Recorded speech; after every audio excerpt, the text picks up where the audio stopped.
more today with the 6.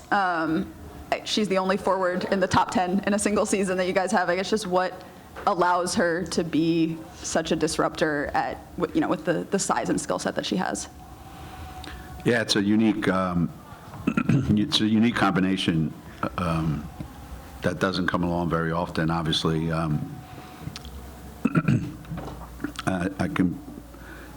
remember Nikisha being, a big guard who just had great anticipation skills and great hands and feel.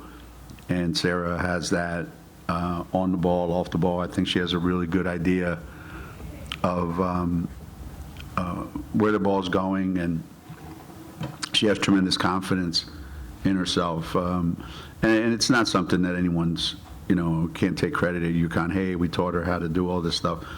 We put her in a position to do some of these things, but she just, it's a lot of God-given, how does somebody know how to hit a 100-mile-an-hour fastball? They just can, and she does things because she can, and she's just really, really, really, really smart, really intuitive, and big enough that you can't bully her, and quick enough that you can't out-quick her. So it's a rare combination, for sure.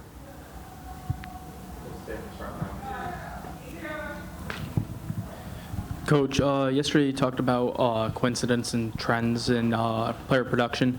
After tonight, KK has now had 3 straight games of 9+ points. Can you just talk about her offensive production, and is this becoming a trend in your eyes? Well, I'm always curious about where do the points come from, how, when. Some people are great at scoring a lot of points when you don't necessarily need a lot of points because, you're already up a bunch, and some are really good at getting them exactly when you need them. And I like when KK feels confident that she can just shoot a wide open 3 with a lot of confidence and knowing that it's the shot I'm supposed to take and then at a time when I'm supposed to take it. So, yesterday she made 2, today she made 2. I think the third one should have gone in. And so that's a game changer for us, knowing that we have the ability to do that, and that teams now have to play us much differently than they were maybe earlier in the season when they weren't sure whether she could make that shot. So, all I can do is, put kids in a position where they can do their thing, and then hopefully they get some success, and then they feel confident enough to keep doing it. We have no control over that sometimes, but she seems to be in a really, really good place. I don't think 2 years ago she would have been able to finish some of the shots she finished today around the basket. So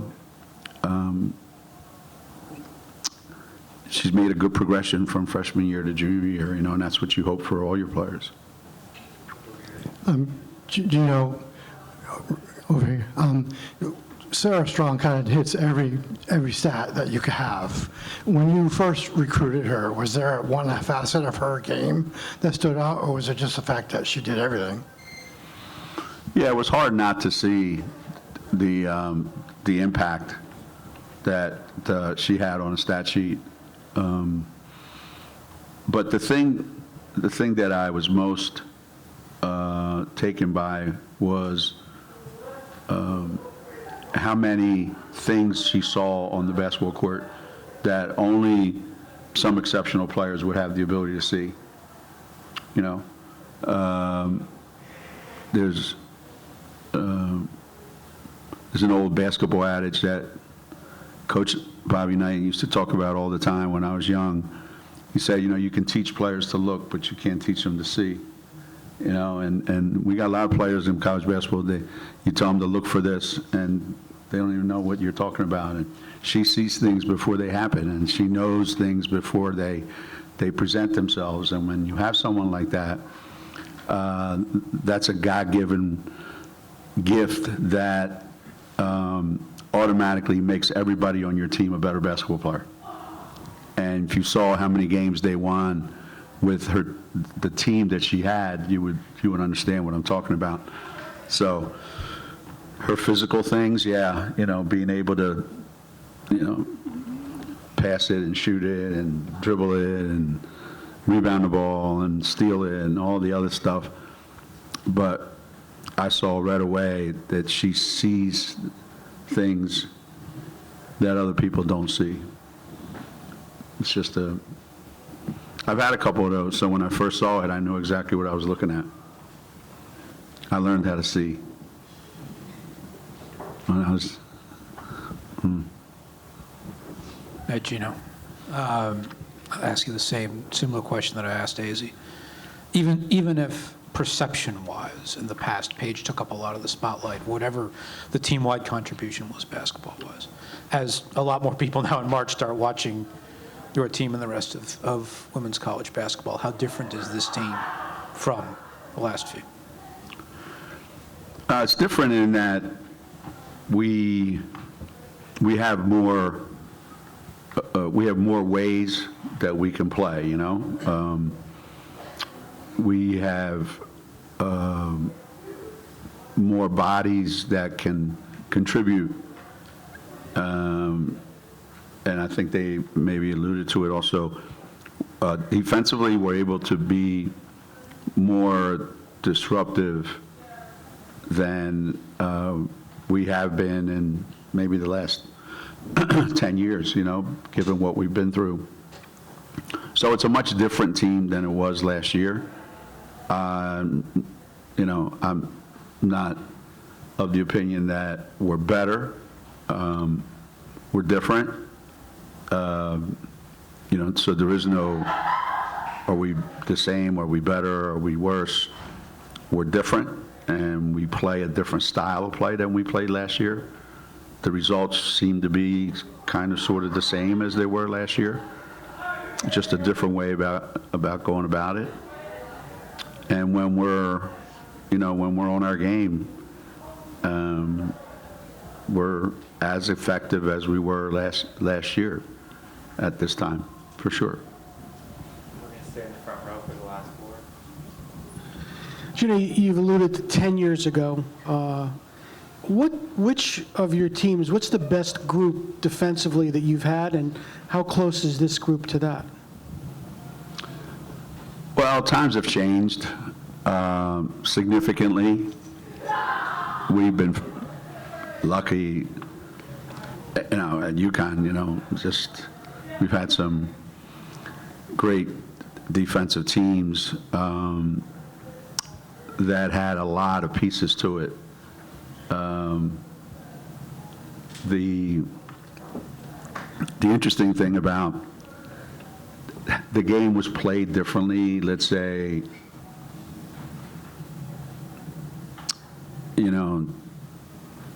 Kara, Rebecca, and Jamel's championship team, the game was played more inside the three-point line, a little bit outside the three-point, and we were so big and so dominant and so smart, it was hard to get quality shots against us. As the game started to change, that how you play defense changed, and you needed different kinds of bodies.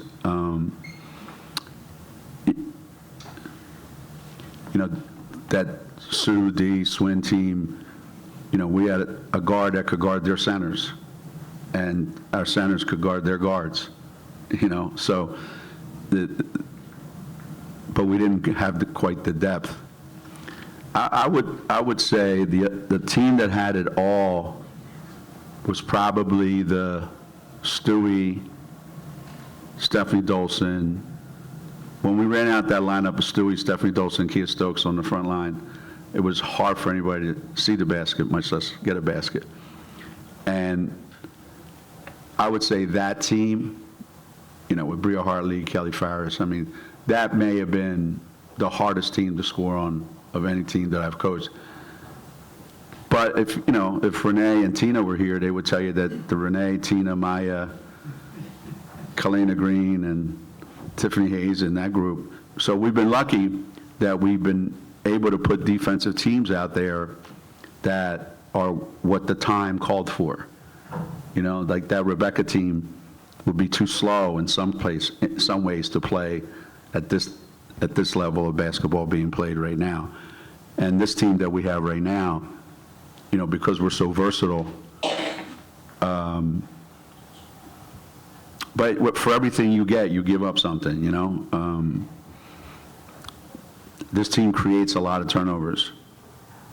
And the trick is going to be, as we get in the tournament, what happens if we aren't able to create a lot of those turnovers. And that's why we spend so much time working on our half-court offense and our offense in general. And that's why today I was kind of pleased to see us, offensively be what we were. Because when the NCAA tournament comes around, all those teams that you just steal it from and run in there and shoot layups, they're watching on TV. They're not playing against you. So you're going to have to be a little more well-rounded. And I think we're getting there little by little. 3 more starting with Doug here. Hey, Coach, good to see you. What's up, Doug?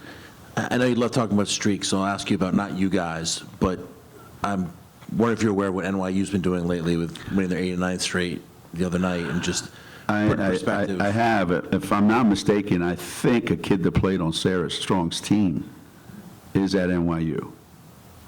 I think. I think that's right. Yeah. I mean, you've been through this, so, Yeah. I mean, just what they've run in the last couple of years and what they're doing right now, getting 89 in a row. And Yeah. How many are they at now? They're at 89. They won 89. 89? Yeah. Damn. Did they say they tied our record or UCLA's record? Or who? UCLA. UCLA. God damn.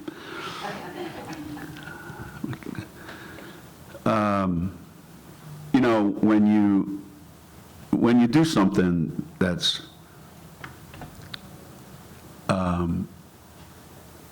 so consistently good, I think the danger that you see is, well, if you can do it every day, then it must be easy. And I would always say, well, how many things do you do every day that are exactly as good as it was the day before? Probably none. I mean, so doing something exceptionally well and doing it every day that you have to do it is way, way, way more difficult than people think. Well, it's Division III. I don't care if it's Division 12. And people say, well, the conference they play in, that none of these things are relevant because you have to go out there and you have to execute to the best of your ability. And second, with each game that you win, people are throwing that number at you all the time. And you have to kind of keep your mind on what got you there. What got us here is just we go every day, we practice really hard. So I met I met some of the kids in the program and the coaches, and I have a lot of respect for them. I knew it was a lot. I didn't know they had gotten to 89, but I hope they get to 112. I think that would be unbelievable. I might want to be at that game.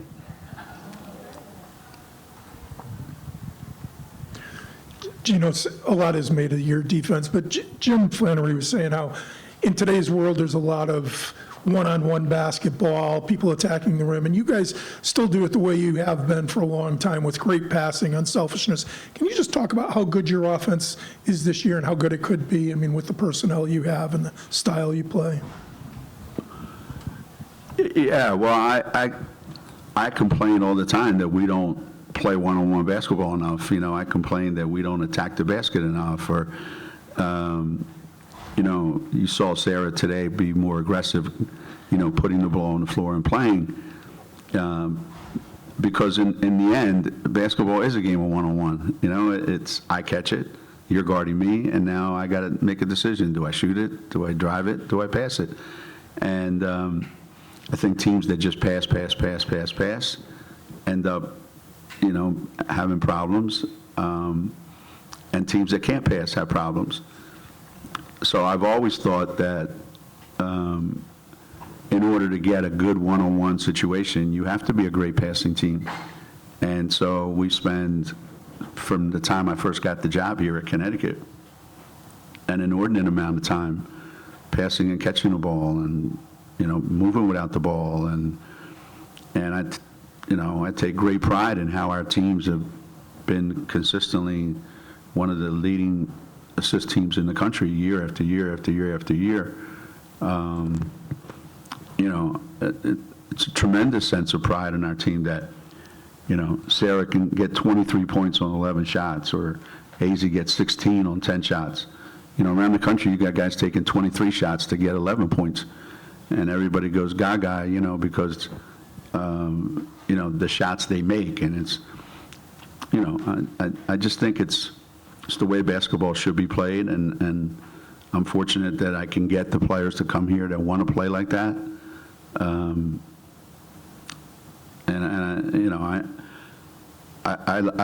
I told Fran, I said, I hope, regardless of what happens today, I said to him, I hope you guys keep playing. And he said, we are, because I enjoy watching the way they play, the way they move without the ball. They just don't have the talent, obviously, that we do. They don't have the shot makers or the playmakers that we do. And they got a couple young kids that are really, really good. But when you see teams like that, and Villanova's be the same way tonight, Seton Hall's kind of similar. The teams in our league, they all play a very similar style, because you also don't have the opportunity to coach guys that can just put the ball on the floor and go get whatever shot they want, Our league is a league that doesn't have as much talent as some other leagues in the country, but it has a style of play that I think when you play against it every day, you get to appreciate, and you get to prepare for whatever style's coming up when you get to the NCAA tournament. Teams that pass are fun to watch. Teams that pass are fun to watch. I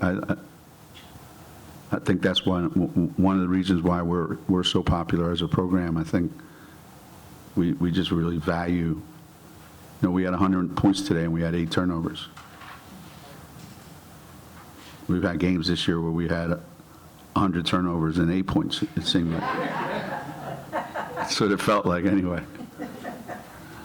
Last question here, Back-to-back games where you had all 3 of these guys in double digits. Just what stands out to you about the way that they've kind of developed as a unit this year and kind of built that chemistry over the course of the season? Yeah.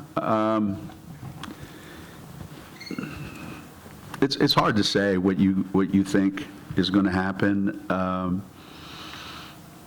I always hope we have at least 3 players that at the end of the game have had, really, really productive offensive games. And I, like AZ said, when I see that we have 3 players in double figures and then we have a couple with 9, I think that's what teams should do. They should grow as a team, and they should be able to trust each other. And a coach shouldn't have to always, let's call a play to get this shot. I mean, there's a time and place for that, don't get me wrong.